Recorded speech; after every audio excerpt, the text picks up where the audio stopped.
Hey guys, Alex from 7th Hour Films back again with Kaguya-Sama Love is War. Last time, Miyuki Shirogane wants to work. This is basically where the boyfriend of that one couple that keeps pestering the student council came in looking for advice on how to hold hands, and Shirogane went through a whole thing that eventually ended on, get a job, you bum. But then, what's her name? Fujiwara. Sorry, these names are starting to blend together.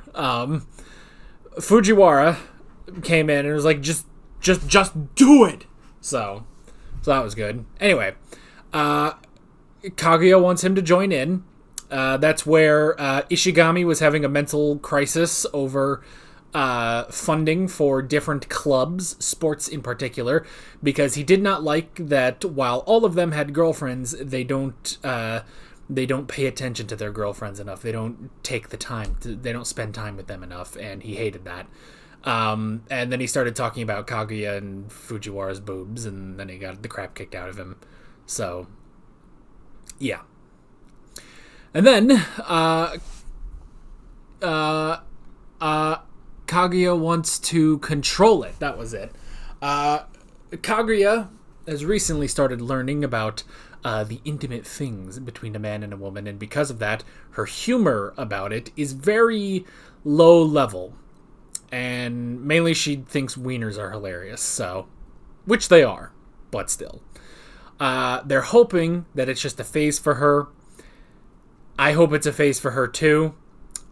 If it is a phase, someone tell me when that phase ends. Because otherwise, if you just come up and say the word wiener, I'm probably gonna laugh, so... Anyway. But yeah, that was pretty much that. Like always, the reaction is down in the description and in the pinned comment for your viewing pleasure, so let's go ahead and jump right into this episode of Kaguya-Sama Love is War. Here we go.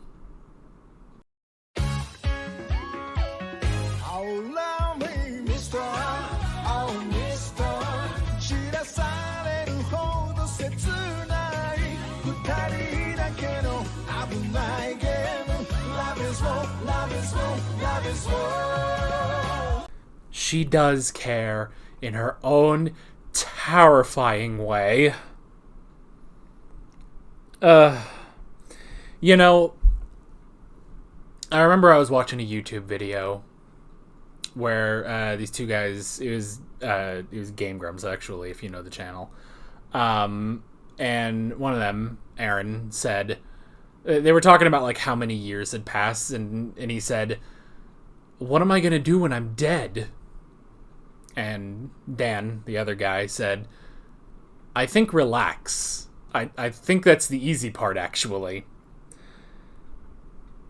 And you know, I think that's a good way of looking at death. I think that's a great way of looking at death. It's like, hey, once you die, you just get to chill, you know? You just get to chill. Even if it is vast, unending nothingness, and you don't, like, you're there's just nothing, and, you know, you can't process it because you're not alive. Means you're all good. Means you're all good. And I bring this up because I feel like that's how Ishigami lives his life.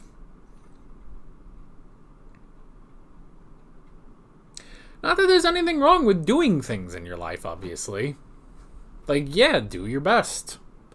Do what you can, but I feel like that is kind of how Ishigami has lived his life, of like, once I die, then it's over. The only... he does not fear death. What he fears is Shinomiya. So... he does not fear death. He fears what she will do before he dies. So.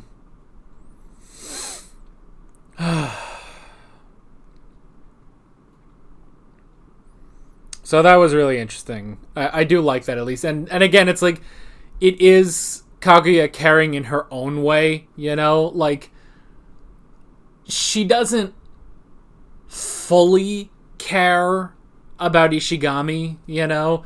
Like, they're not exactly friends. I don't think she hates him, you know?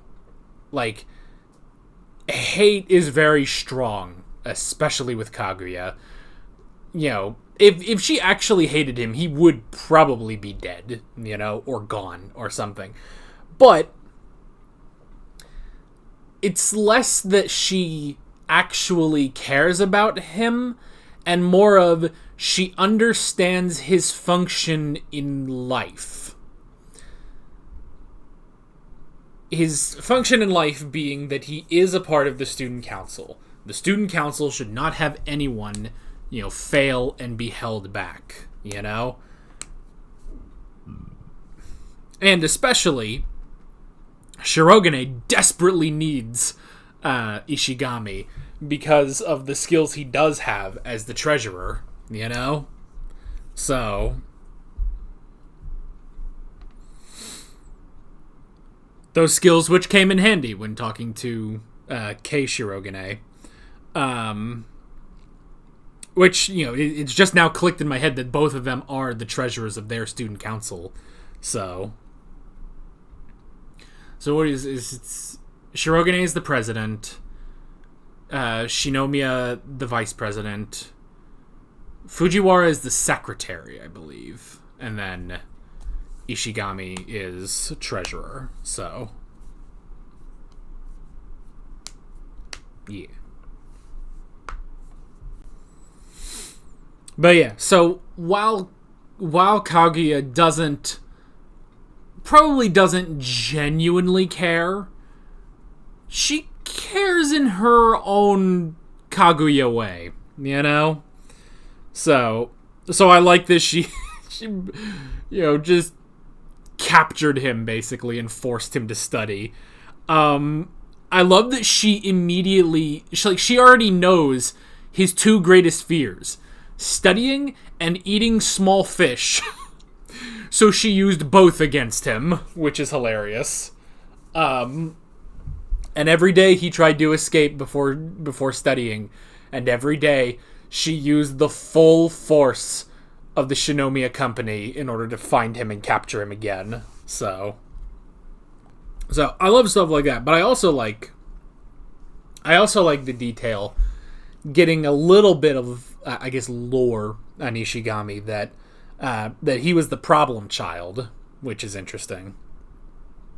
He was the problem child who would throw fits and didn't want to go to school, and because of that, he's trouble to all the other students.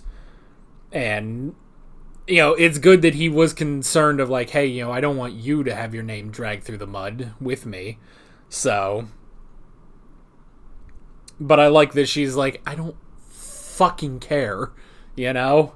It's like, I don't give two shits. It's like, I don't care what the plebs think, you know? I don't care what the peasants think. I staked my fucking family name on you. So that was nice. On top of that, that's already going off of the original story, the original studying story, which is how each of them deal with studying, which is interesting. I like the detail that because of the mind games between Kaguya and Shirogane, it's actually caused Fujiwara to become a worse student. Like, it's just interesting. And yeah, it's like, because she takes what they say to heart, but they're not saying the correct things to her, you know? So, and it is interesting, you know, just the whole thing of like, you know, he has to be number one, because if he's not number one, he's kind of out of things, you know? Because, you know, Kaguya, she's the girl born with everything. He was born with nothing, but he has, you know, not that Kaguya doesn't earn what she has, you know?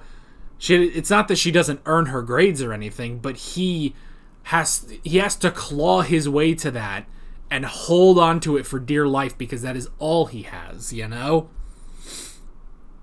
And while frustrating it is for the both of them, he has to keep that. He has to keep that, you know? And I do like that, where it's like, I'm more relieved than anything. I don't even feel thrills anymore. He's lying, and then he goes to the bathroom and he just starts airboxing. He's so happy about it. But yeah. So that was interesting. And then you cut to Kaguya letting out her frustrations with Hayasaka. I just love it's just there. You'll get him next time. I just love how almost like deadpan Hayasaka can be. Like she's just really funny. So we've been going backwards actually through this episode. So we now go back to the first story of this, which was meeting Kei Shirogane, Miyuki's little sister. So that was interesting. I like that. It's like they formulated this whole Kaguya formulated this whole plan to become, like the big sister that Kei doesn't have, and then it's completely ruined by the fact that Chika already has that, because of course she does. Like, I want an episode where Kaguya comes up with a plan and then stops and is like, wait, this is normally the time where Fujiwara ruins my plan. And then it either happens or it doesn't happen, And if it doesn't happen, then she's going to be curious, like, wait a minute. She normally ruins my plan here. Where is she, Like, that would be really funny. But yeah, so that didn't work. But it's interesting that it's not just that it's like, oh, well, she just doesn't relate to Kaguya. Instead, she's really excited around Chika. But it's specifically, I think what they're getting at is that she has a crush on Kaguya, which is interesting. That is very interesting. We talked, in the first episode, we talked about how I thought the whole purpose of this show was that it was a love triangle. That was the love is war. But, the main war is between Shirogane and Shinomiya. But now, maybe we could add in that third piece to the puzzle. I don't know. We got 4 episodes left in this season, I believe. Is that right? Is it 4 or is it 5? No, it's 4. We got 4 episodes left in season 1, and I'm excited. I'm excited to see where we are going with it. But that is basically it. With all of that being said, I'm Alex from 7th Hour Films, and I will see you guys next time. Take care. Alright guys, thanks for watching this video. There's a bunch of links on screen if you want to go click around any of those. There's a playlist with all of my Kaguya reactions, as well as another video you can go click on if you want. There's also a subscribe button and a Patreon button on screen, as well as other links in the description if you want to go check out any of those. See you guys later.